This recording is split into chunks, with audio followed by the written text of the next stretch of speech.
चुनावनामा की टीम आज फिर से आपके सामने मुखातिब है। हम अलग फॉर्मेट में हैं आज। आज हम जूम वीडियो के माध्यम से आपके साथ हैं और आज हमारे साथ शिक्षाविद हैं, दिल्ली विश्वविद्यालय में प्रोफेसर हैं और लंबे समय से चुनावनामा की टीम के साथ आपका एक खास स्नेह रहा है। प्रोफेसर श्री प्रकाश सिंह जी हमारे साथ हैं और आज हम जानते हैं कि नई शिक्षा नीति आई है और उस पर काफी वाद विवाद हो रहा है और श्री प्रकाश सिंह जी का हाल ही में एक बहुत ही लोकप्रिय लेख भी प्रकाशित हुआ था प्रभात खबर, जो बिहार और झारखंड का बहुत लोकप्रिय अखबार है उसमें, और उससे कई विमर्श निकल के सामने आ रहे हैं और जो समानांतर जो और बुद्धिजीवी हैं जो उस पर लिख रहे हैं उसको उसको समेटते हुए आज श्री प्रकाश सिंह जी से हम बातचीत करेंगे। सर, स्वागत है आपका चुनावनामा की टीम में। नमस्कार। नमस्कार पंकज। तो हम जैसा कि जानते हैं कि जिस तरह से स्वतंत्र भारत में बहुत सारी जो है आयोगे बनी शिक्षा पर, राधाकृष्णन आयोग 48 to 49 के बीच, उसके बाद कोठारी शिक्षा आयोग जो कि बहुत फेमस थी 64 से 66 के बीच, उस पे आधारित पहली शिक्षा नीति बनी थी 1968 में, 1968 में, और उसके बाद दूसरी शिक्षा नीति 86 में और उसका एक्सटेंडेड पार्ट था 1992 में। उसके 28 साल बाद जो है नई शिक्षा नीति जो है सरकार लेके आई है।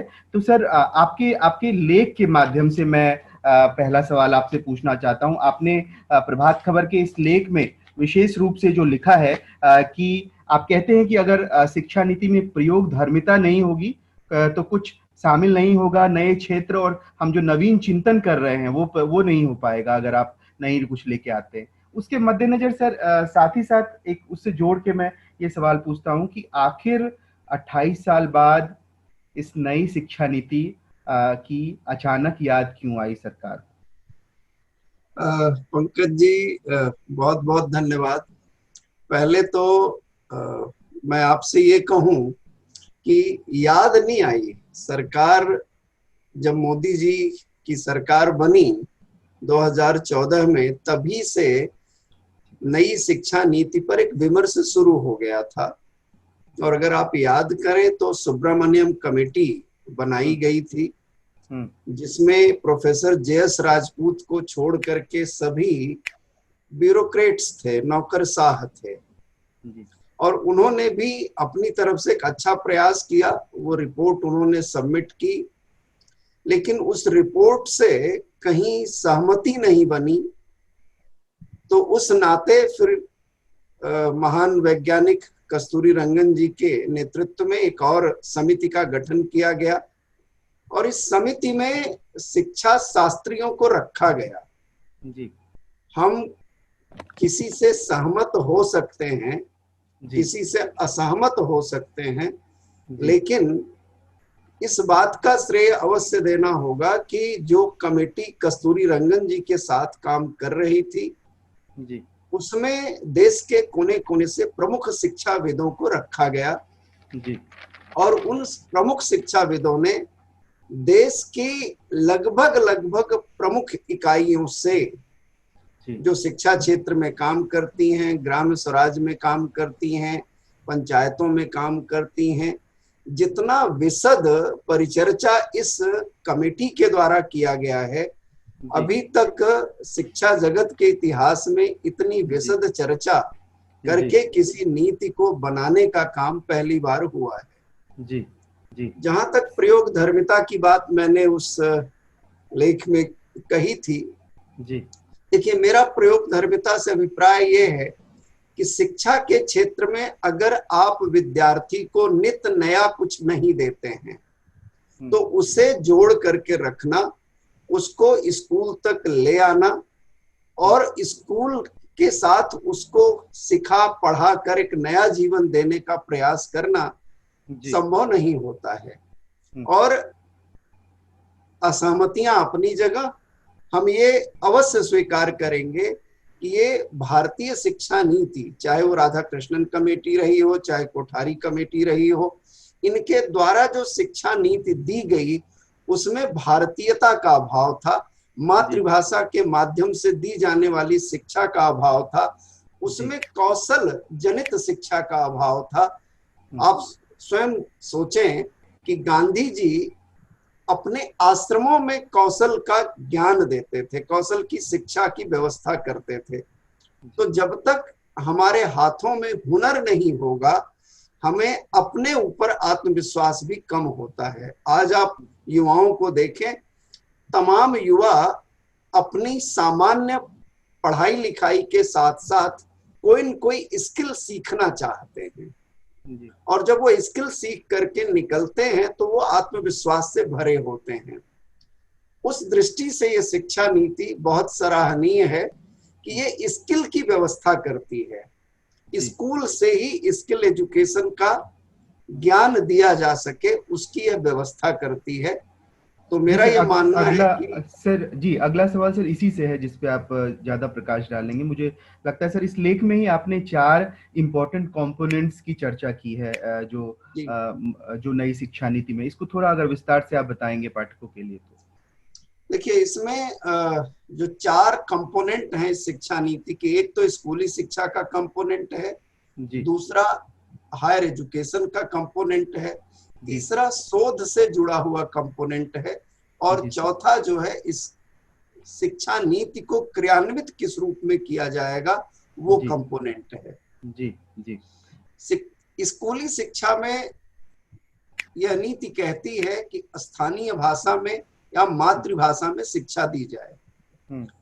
मुझे कोटेशन याद आ रही है, उसके लेखक मुझे याद नहीं आ रहे हैं किसने दिया है, लेकिन वो कोटेशन मेरे दिमाग में हमेशा घूमती रहती है। कोटेशन कहती है कि जिस भाषा में आप स्वप्न देखते हैं वही आपकी भाषा है। जिस भाषा में आप स्वप्न देखते हैं उसी भाषा में आप का दिमाग बहुत तेजी से काम करता है। आप में क्रिटिकलिटी जो है जितनी उस भाषा में जन्म लेती है उतना आरोपित भाषाओं में नहीं लेती है। तो एक तो ये विचार कि स्थानीय भाषा, मातृभाषा को प्रमुखता दी जाए शिक्षा में, 5वीं तक तो अवश्य दी जाए, और 5वीं के बाद भी यदि संभावना बनती है तो 8वीं तक भी उसका विस्तार किया जा सकता है। तो उससे एक फायदा ये होगा कि विद्यार्थी जब अपनी मातृभाषा में, स्थानीय भाषा में पढ़ेगा तो उसके उदाहरण भी स्थानीय होंगे। उसको जो शिक्षक दे रहा होगा वो स्थानीय उदाहरणों के माध्यम से सिखाने पढ़ाने का प्रयास कर रहा होगा, तो वह आसानी से जुड़ सकेगा अपनी संस्कृति से भी, सभ्यता के मूल्यों से, समाज की परिपाटियों से भी। तो इस नाते स्कूली शिक्षा में वो एक श्रेयस्कर कदम है। एक कदम आगे बढ़ते हुए इस शिक्षा के ढांचे को बदलने का प्रयास किया गया, जिसमें विद्यार्थी रट्टाफिकेशन की जगह, रॉट एजुकेशन जिसको बोलते हैं, सिर्फ वो रट रहा होता है। हम और आप समाज विज्ञान के विद्यार्थी हैं तो हमें रटने का महत्व पता है, तो वो रट रहा होता है। उस रटने की जगह पर समझने, शास्त्र का एक वाक्य है, मनन करोत इत मनुष्यः, यानी हम मनुष्य हैं, मनन करने की क्षमता हमको प्राकृतिक रूप में प्राप्त है। उस मनन की क्षमता का विकास हो सके, क्रिटिकलिटी का विकास हो सके, माइंड के एक्सप्लोरेशंस का विकास हो सके, इस रूप में ये शिक्षा नीति जो है वो प्रभावशाली है। 9वीं से लेकर के 12वीं तक जो परीक्षा का तंत्र हमारे विद्यार्थियों पर दबाव बनाए रहता था, तमाम विद्यार्थी गलत कदम भी उठा लेते थे, तमाम विद्यार्थी कोचिंग इंस्टीट्यूट्स इधर उधर परेशान रहते थे। अब इस शिक्षा नीति के द्वारा जो फ्लेक्सिबिलिटी वहां पर शिक्षा संस्थानों को दी गई है, उससे विद्यार्थियों पर दबाव कम होगा और वो परीक्षा को आसानी से हंसते खेलते पास कर सकेंगे, यानी सामान्य प्रक्रिया में पास कर सकेंगे। जो बोर्ड का दबाव रहता था वो दबाव कम हो जाएगा और बड़ी परीक्षा के नाम पर सिर्फ आखिरी सेमेस्टर जो 12वीं का होगा उसमें वो दबाव थोड़ा बहुत रहेगा, लेकिन पीछे के उसके जो क्रम हैं उन सभी को उसके मार्क्स के साथ जोड़ा जा सकेगा। तो मुझे लगता है कि ये भी एक अच्छा कदम है। जी। मैं दूसरे पहलू पर आता हूं, हायर एजुकेशन पर। हायर एजुकेशन को आप देखें तो हमारे यहाँ पूरे देश में कई तरह के विश्वविद्यालय हैं। दिल्ली विश्वविद्यालय जैसा विश्वविद्यालय, मुंबई जैसा विश्वविद्यालय, जेएनयू जैसा विश्वविद्यालय, जो केंद्रीय विश्वविद्यालय कहलाता है, इनकी संख्या इस वक्त 44 है। अभी एक 45वां प्रपोज हुआ है जो लेह लद्दाख के लिए हुआ है, तो 45 संख्या हो जाएगी। इसमें कुछ सेंट्रलाइज्ड नेचर के हैं, कुछ एफिलिएटिंग नेचर के हैं, कुछ कॉन्स्टिट्यूएंट नेचर के हैं। इनके अलावा डीम्ड टू बी यूनिवर्सिटीज हैं, प्राइवेट यूनिवर्सिटीज हैं, ऑटोनमस कॉलेजेस हैं, और सेल्फ फाइनेंसिंग का एक बहुत बड़ा ढांचा हमारे यहाँ खड़ा हुआ है। इस शिक्षा नीति के द्वारा इसको त्रिस्तरीय बना दिया गया है। त्रिस्तरीय बनाने के लिए ग्रेडेड ऑटोनॉमी का कॉन्सेप्ट लाया गया है। जब ग्रेडेड ऑटोनॉमी की चर्चा करते हैं तो लोगों को लगता है कि ये पहली बार हो रहा है, ऐसा नहीं है। इस वक्त भारत में लगभग 1000 से ऊपर संस्थान जो है वो ऑटोनॉमस की श्रेणी में हैं, जिन्हें तमाम रेगुलेटरी अथॉरिटीज के द्वारा वो स्तर दिया गया है। तो यहां पर स्थिति ये आनी है कि 3 तरह के विश्वविद्यालय बनेंगे। उसमें एक निचली इकाई पर जो सिर्फ टीचिंग के लिए होगा, फिर टीचिंग एंड रिसर्च जैसा होगा, और फिर तीसरा रिसर्च बेस्ड इंस्टीट्यूशंस होंगे।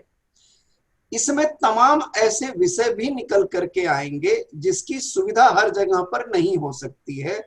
इस नाते सभी डिस्ट्रिक्ट में एक क्लस्टर्स इंस्टीट्यूशंस की भी व्यवस्था होगी, जिसमें लोग अपने क्रेडिट को जाकर के हासिल कर सकें। आपकी जानकारी में भी है कि 4 वर्षीय पाठ्यक्रम लाया जा रहा है। इस 4 वर्षीय पाठ्यक्रम में फ्लेक्सिबिलिटी बहुत है। मैं इस फ्लेक्सिबिलिटी का बहुत स्वागत करता हूं। 2 कारणों से स्वागत करता हूं। एक तो जो प्राइवेट संस्थाएं चल रही थी, जो सर्टिफिकेट कोर्स कराती थी, कुछ टेक्निकल कोर्स कराती थी, उनमें कमी आएगी और विश्वविद्यालय इस तरह के कोर्सेज को शुरू कर सकेंगे। दूसरा, जो विद्यार्थी पहले साल की ही परीक्षा दे करके आगे की पढ़ाई कंटिन्यू नहीं कर पाता था, उस विद्यार्थी के लिए भी संतोषजनक बात है कि उसको सर्टिफिकेट मिलेगा। दूसरा साल पास कर लेता है तो डिप्लोमा मिलेगा। तीसरा साल जब वो पास करता है तो उसको डिग्री मिलेगी। एक विमर्श हो सकता है, आपके माध्यम से मैं उसको जरूर छेड़ना चाहता हूं। वो डिग्री ऑनर्स डिग्री होगी या प्रोग्राम की डिग्री होगी, वहां पर एक बड़ा कॉल लिया जा सकता है। हाँ, उसमें ये जरूर प्रावधान किया गया है कि जो 4था वर्ष पूरा करेगा वह ऑनर्स की डिग्री का अधिकारी होगा। साथ ही साथ यह भी निश्चित हो जाता है कि वो हायर डिग्री फॉर रिसर्च के लिए जाने वाला विद्यार्थी है। यानी अगर आपको नौकरी मिल जाती है या आप हायर रिसर्च की तरफ नहीं जाना चाहते हैं, तो 3 साल के बाद आप डिग्री लें, कॉम्पिटिटिव एग्जाम्स की तैयारी करें, या जो स्किल आपने इस बीच में हासिल किया है उस स्किल के अनुसार आप अपने क्षेत्र को चुन सकें। अगर आप विशेषज्ञता चौथे साल में हासिल करते हैं तो आप फिर पोस्ट ग्रेजुएशन के लिए जाएंगे और आपका पोस्ट ग्रेजुएशन 1 ही साल में पूरा हो जाएगा। वहां आपके पास ये अवसर है कि आप 1 साल में अपना पोस्ट ग्रेजुएशन पूरा कर लें और फिर आप डायरेक्ट पीएचडी के लिए एलिजिबल हो जाएंगे। ऐसी व्यवस्था इसके द्वारा की गई है जी। आप भी अकादमिक जगत का महत्वपूर्ण हिस्सा हैं, मेरी तरह प्राध्यापक हैं, तो पंकज जी आप ये देखें कि शोध का और पब्लिकेशन का कितना महत्व है जी। शोध भी हो, उसका प्रकाशन भी हो, उसका साइटेशन भी हो, शोध की गुणवत्ता बरकरार रहे, एक ही विषय पर कई कई जगहों पर रिपीटेटिव कार्य ना हो, इसके नाते भी एक बड़ा कदम एनआरएफ के माध्यम से, नेशनल रिसर्च फाउंडेशन के माध्यम से इस नीति में उठाया गया है। उसके लिए जो बजटीय प्रावधान करने की व्यवस्था है, लगभग 20,000 करोड़ आने वाले वर्षों में वहां प्रावधान करने की व्यवस्था है। और आपको जान करके सुखद आश्चर्य होगा कि पिछले बजट में ही वर्तमान वित्त मंत्री सीतारमन जी ने 200 करोड़ रुपए एनआरएफ के लिए अलग से रख दिए हैं। यानी उसका ढांचा बनते ही उस संस्था को वित्तीय संकट का सामना नहीं करना पड़ेगा, वह संस्था तेजी से काम कर सकेगी। उसका फायदा क्या होने वाला है, जो मेरी जितनी समझ है मैं वो आपसे साझा कर रहा हूं। एनआरएफ बनने के साथ जितनी भी रिसर्चेस हिंदुस्तान में वेरियस एजेंसीज के माध्यम से होती हैं, या विश्वविद्यालयों के माध्यम से होती हैं, या रिसर्च संस्थानों के माध्यम से होती हैं, उन सब की जानकारी एक कॉमन प्लेटफॉर्म पर साझा की जाएगी कि ये विषय है, ये इस विषय पर इस विश्वविद्यालय में काम हो रहा है जी। उस विषय से संबंधित विषय आप ले सकते हैं, लेकिन रिपीटिटिवनेस ना हो, इस नाते आपको शोध विषय तक निर्धारित करने में शोध करना पड़ेगा जी। आप, ये सामान्य प्रक्रिया नहीं है। यानी रिसर्चर को रिसर्च करने के लिए एक पूरा आधार उपलब्ध कराने का एक नियोजित तंत्र के तहत में, जहां सबकी जानकारी सबके पास हो, वह करने का प्रयास है। और जो गुणवत्तापूर्ण, क्योंकि प्लेगरिज्म पर भी एक पॉलिसी आ चुकी है, आज एकेडमिक्स में उसका बहुत महत्व है, तो विद्यार्थी की मेथोडोलॉजी ठीक हो, उसकी रिसर्च ठीक हो, उसका आउटपुट ठीक हो, उसका कंट्री को यानी देश को, राष्ट्र को, समाज को लाभ मिल सके। और तो कई बार तमाम ऐसी केस स्टडीज ले ली जाती हैं जिनके क्वेश्चनायर को आप देखें तो लगेगा कि विभाजक क्वेश्चनायर्स हैं, सवाल इस तरह से पूछे जाते हैं वो आक्रोश पैदा करते हैं। तो उस तरह की रिसर्चेस पर भी मुझे लगता है कि रोक लगने वाली है। चौथा चरण जिसकी चर्चा मैंने की थी वो है क्रियान्वयन का। क्रियान्वयन किसी भी नीति का अपने आप में बहुत महत्वपूर्ण कदम होता है। आप अगर बाबा साहब के संविधान सभा के आखिरी लेक्चर को याद करें तो वहां पर भी वो क्रियान्वयन करने वालों के ऊपर किसी भी नीति का भविष्य निर्भर होता है, उसकी चर्चा करते हैं। तो मेरा मानना है कि जो क्रियान्वयन के लिए टीमें बनेंगी, जो समितियां बनेंगी, उन समितियों में विशेषज्ञता प्राप्त लोगों को रखा जाए जो इस शिक्षा नीति की समझ रखते हो और इस शिक्षा नीति के अनुसार कार्य करते हो। एक और बात मैं दो चीजें जो मैं समझ पाता हूं, आग्रह और दुराग्रह। देखिए, आग्रह सुधार का होता है, दुराग्रह विरोध का होता है जी। तो जो विमर्श चल रहा है उस विमर्श में अगर कमियां देखते हुए कुछ आग्रह किया जाता है तो वो हमेशा स्वागत योग्य होता है। लेकिन कई बार किसी नीति का विरोध करने के लिए जब किया जाता है तो मेरी दृष्टि में वो दुराग्रह होता है। जी। ये 34 वर्षों के बाद में 1992 में जो संशोधन हुआ, मैं उसको कॉस्मेटिक मानता हूं।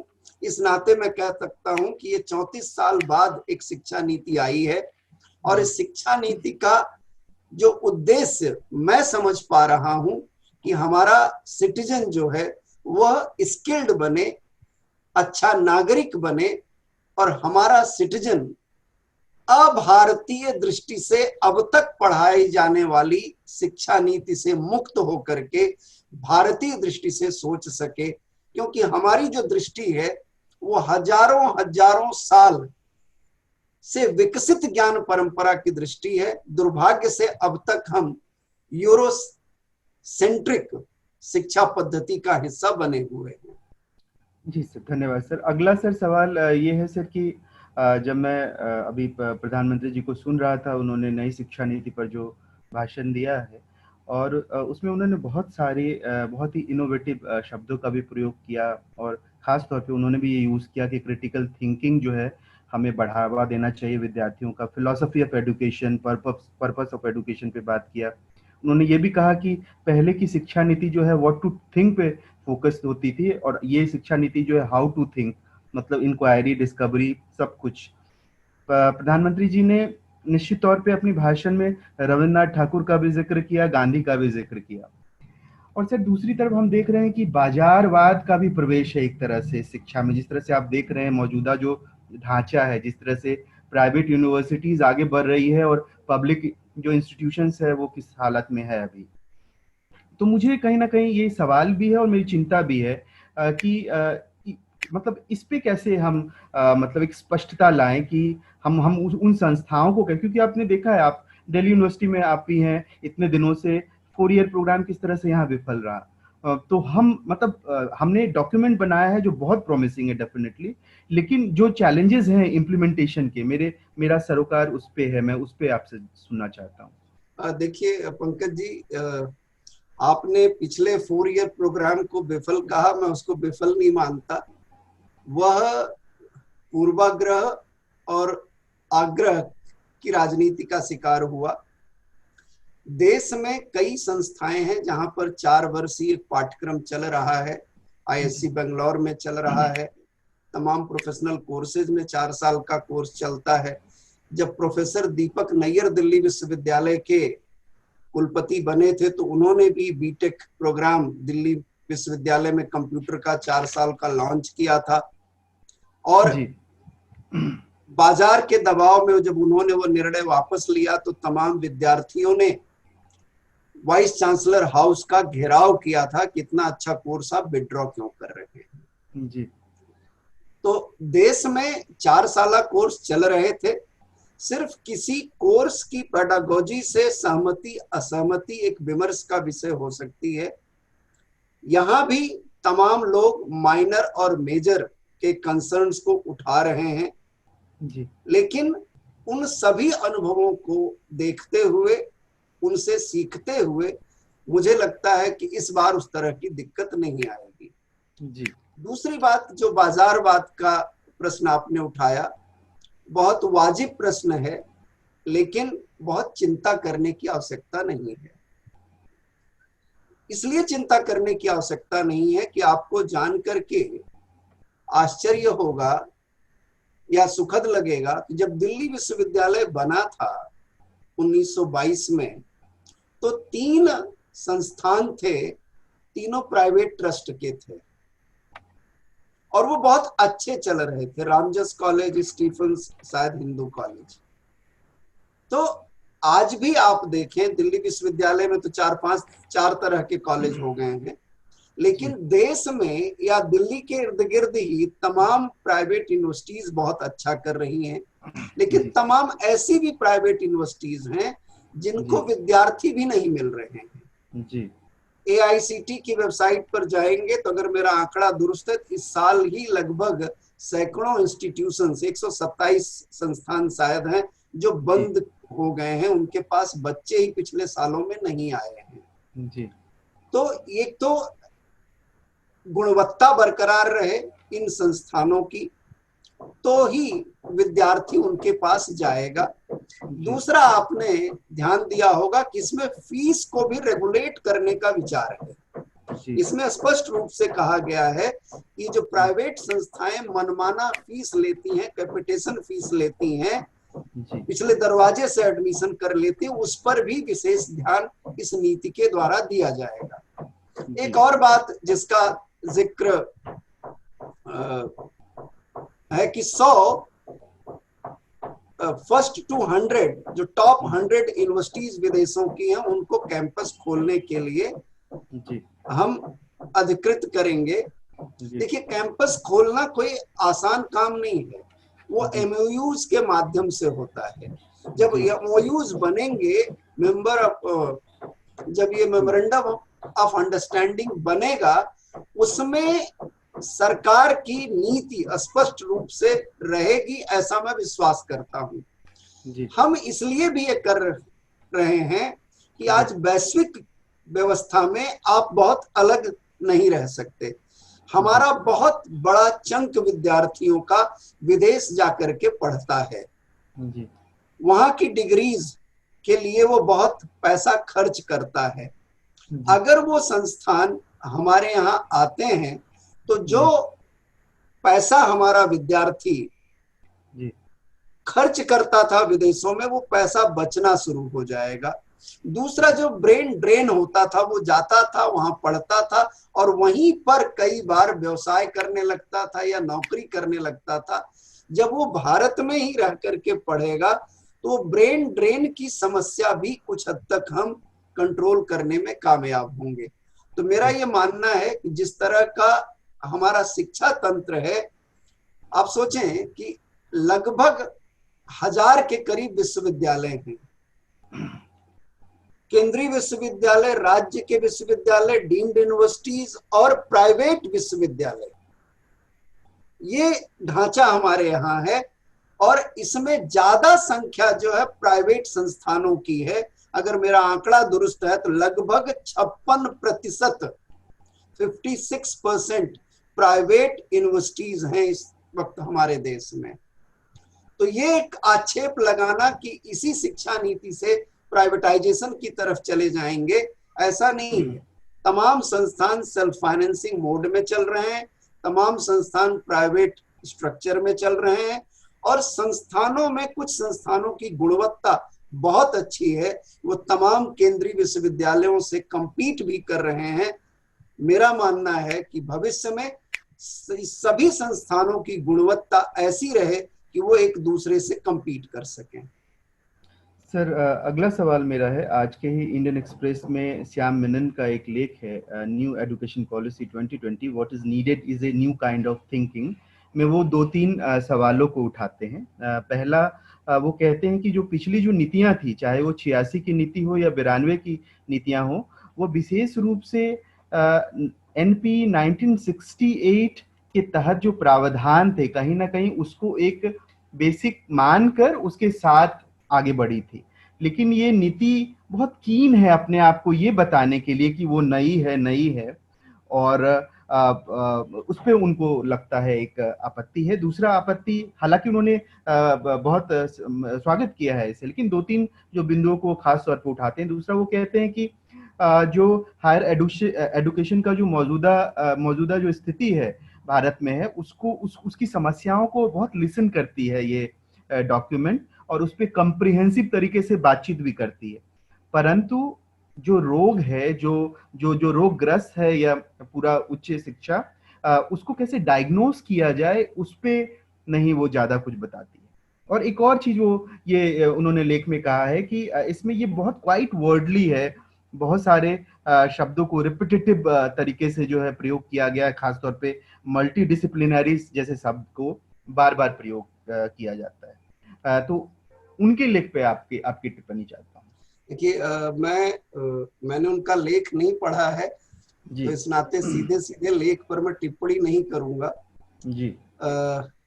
मेनन जी दिल्ली विश्वविद्यालय के ही एजुकेशन फैकल्टी से रहे हैं और 2 बार दिल्ली विश्वविद्यालय में वे प्रशासनिक पद पर रहे और उसके बाद अंबेडकर विश्वविद्यालय में 2 बार वो वाइस चांसलर के रूप में रहे। एक लंबा कार्यकाल उन्होंने प्रशासन में बिताया है। तो पहला तो मेरा सवाल, उन्होंने क्या बदलाव किए जी? जितनी स्वायत्ता वर्तमान नीति में है, उतनी स्वायत्ता में भी बहुत कुछ विश्वविद्यालयों में किया जा सकता था, किया जा सकता है। यहाँ तो उससे अधिक स्वायत्ता देने की बात है। सिर्फ उस स्वायत्ता का सकारात्मक उपयोग आप कैसे करते हैं, उसको ध्यान देने की बात है जी।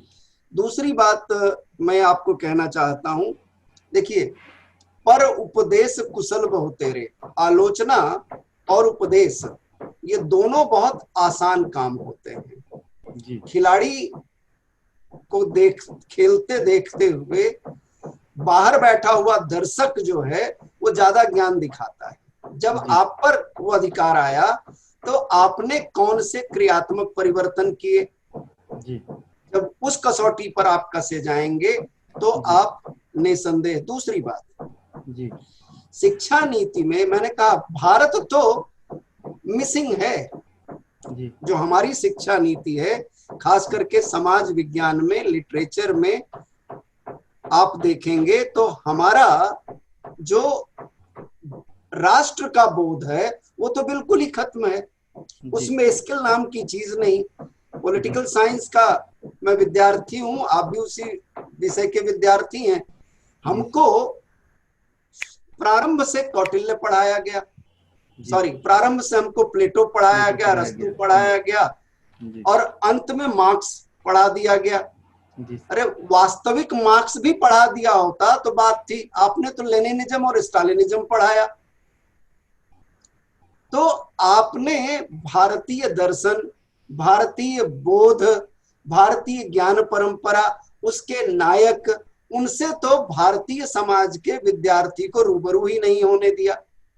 और आपने उस प्लेटो को, उस अरिस्टोटल को पढ़ाना शुरू कर दिया जो यूरोप के इतिहास में लगभग 800 वर्ष गायब थे। आप विश्लेषण करके देखेंगे, यूरोप की शिक्षा का इतिहास आप उठा करके देखेंगे तो आपको लगेगा वो तो गायब थे। मद्रास प्रेसिडेंसी की जो एजुकेशन व्यवस्था थी, प्राइमरी एजुकेशन व्यवस्था थी, और ये बात मैं धर्मपाल जी की रिसर्च के हवाले से कह रहा हूं, कर्नल मुनरो की रिसर्च के हवाले से कर रहा हूं। वो कहते हैं कि मद्रास प्रेसिडेंसी की जो स्कूल एजुकेशन थी उससे ब्रिटेन की स्कूल एजुकेशन ने बहुत कुछ सीखा है। और ये रिसर्च 1823 से 1830 के बीच की रिसर्च है, जब ब्रिटिश अधिकारियों ने Madras presidency, Calcutta presidency and Bombay presidency की शिक्षा स्थिति का आकलन किया था। ये आर्काइव्स का हिस्सा है। हमारी शिक्षा नीति से वो सीख रहे हैं और हमने उनसे सीख करके अपनी शिक्षा को बर्बाद कर लिया। तो हमारे यहाँ स्किल बेस्ड शिक्षा लौटे, हमारे यहाँ भारतीय मूल्यों की तरफ शिक्षा लौटे, भारत के प्रति उसका लगाव हो, ऐसी शिक्षा लौटे। तो मुझे लगता है कि जो नागरिक हम आने वाले भविष्य में बनाएंगे वो कम से कम उसका राष्ट्र के प्रति लगाव होगा। पश्चिम से सीखना आवश्यक है, पश्चिम के प्रति अंधी भक्ति दिखाना मुझे लगता है कहीं से भी आवश्यक नहीं है। सर अगला सवाल फिर से इंडियन एक्सप्रेस और ईपीडब्ल्यू दोनों में ही लेख है कुमकुम रॉय का, और उन्होंने भी मतलब अमूमन शिक्षा नीति को बहुत विस्तार से अच्छाई को ही रेखांकित किया है, लेकिन कुछ सजेशंस भी गिनाए हैं उन्होंने अपने लेख में। जैसे वो कॉमन जो एजुकेशन सिस्टम का जो एक पूरा जो जिसको बात करते हैं और उसके जो चैलेंजेस हैं खासतौर पर इम्प्लीमेंटेशन में, क्योंकि बिहार में भी आपको याद होगा नीतीश कुमार जब आए थे तो उन्होंने मुचकुंद दुबे के नेतृत्व में आयोग का गठन किया था, लेकिन वो इम्प्लीमेंट नहीं हो पाया, जो एक प्रॉब्लम था। दूसरा उन्होंने कहा कि इस डॉक्यूमेंट में संविधान को जिस तरह से उसके संदर्भों को लिया जाना चाहिए वो नहीं लिया गया है, बहुत कम उसको उस तरह से उल्लेखित किया गया है। तीसरा उनका आग्रह है कि जो विद्वानों की टीम ने ये मतलब रिपोर्ट तैयार किया है, उन्होंने रेफरेंसेस को, मैंने भी मूल रूप से नहीं देखा है लेकिन उनके सजेशंस के आधार पे मैं बता रहा हूँ आपको कि वो कहती हैं कि रेफरेंसेस का उल्लेख नहीं है इसमें। चौथा वो कहती हैं कि बहुत सारे ऐसे विषय हैं जैसे gender, caste, class, minority right, ये सबको केयरफुली एनालाइज किए जाने की जरूरत है। इस तरह के कुछ सलाह हैं जो कि वो देती है। पंकज जी अच्छा सवाल है ये। मैंने वो लेख पढ़ लिया था, इस नाते उस पर टिप्पणी मैं कर सकता हूँ जी। देखिए पहली बात तो ये संविधान नहीं बन रहा था जी कि हर अधिकार, जाति का अधिकार, इसका अधिकार, उसका अधिकार, विद्यार्थी है, वह जाति धर्म आधार से ऊपर उठ करके विद्यार्थी है, उसको विद्यार्थी के रूप में देखना चाहिए। शिक्षा समाज के अंतिम व्यक्ति तक पहुंचे, उसको उस लायक बनाए कि वो अपने पैरों पर खड़ा हो सके और अपने परिवार का, स्वयं का भरण पोषण कर सके, अपना जीवन स्तर उठा सके। शिक्षा, अगर शिक्षा नीति जाति के आधार पर बनने लगेगी, धर्म के आधार पर बनने लगेगी, संप्रदाय और पूजा पद्धतियों के आधार पर बनने लगेगी, तो फिर तो उस शिक्षा नीति का भगवान ही मालिक है। तो मैं उस लेख को आपके समक्ष इस रूप में रख रहा हूं कि कम से कम एक शिक्षाविद होने के नाते विद्यार्थी को विद्यार्थी रहने दे, उसको जाति धर्म अधिकार की कैटेगरी में ना बांटे। मैं तो कई बार सोच करके दंग रह जाता हूं कि हमारा अकादमिक जगत बंटवारे में कितना प्रसन्न होता है।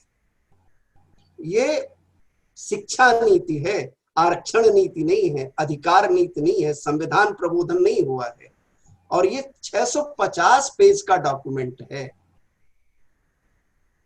ये 60 पेज इंग्लिश में और 100 कुछ पेज के करीब हिंदी में जो नीति अप्रूव हुई है उस रूप में उसका समरी हमारे समक्ष आया है।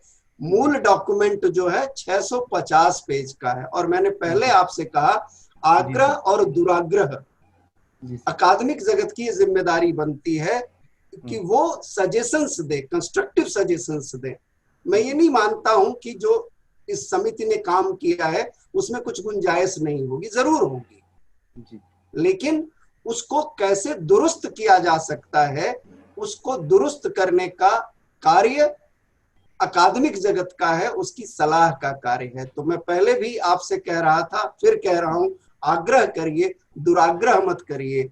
और 34 साल बाद कुछ विचार आया है, उसकी क्रियात्मकता आने वाले वर्षों में होने वाली है।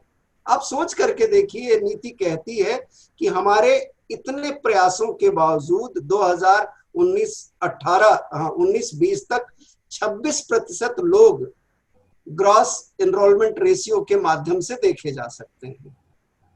ये कहती है कि आने वाले 15 वर्षों में हम इसको डबल करने की कोशिश करेंगे, लगभग 50% लोग हायर एजुकेशन की तरफ आ सके। ये अपने आप में बहुत बड़ा लक्ष्य है। तो उस लक्ष्य की प्राप्ति हो सके, उसके लिए मुझे लगता है अकादमिक जगत को रचनात्मक योगदान देना चाहिए। आलोचना के लिए मत करिए। जी बहुत बहुत धन्यवाद सर आपका। आपने मुझे लगता है कि सरकार द्वारा जो नई शिक्षा नीति आई है और जो उसका डॉक्यूमेंट आया है उसको आपने बहुत ही बारीक तरीके से समझाया पाठकों को भी, और अपनी राय को भी बेबाकी से रखा। जो कंसर्न है बौद्धिक जगत में चल रहा है उस पर भी आपने बहुत सटीकता से अपनी बातों को रखा। आपका बहुत आभार फिर से, क्योंकि आप हमेशा से चुनावनामे के टीम के साथ जो है आप एक साथ में रहे और आपने बहुत महत्वपूर्ण मुद्दों पर बात किया। बहुत जल्द हम एक और महत्वपूर्ण विषय में आपसे फिर से चर्चा करेंगे। तब तक के लिए पंकज, आपसे बात करना, आपकी टीम के साथ जुड़ना हमेशा से श्रेयस्कर रहता है, अच्छा लगता है। आपको बहुत बहुत धन्यवाद कि आपने याद किया। दूसरा, मैं फिर से आपके माध्यम से आग्रह कर रहा हूँ, नीति अच्छी है, नियति अच्छी रखिए, देश का विकास होगा। बहुत बहुत धन्यवाद। धन्यवाद।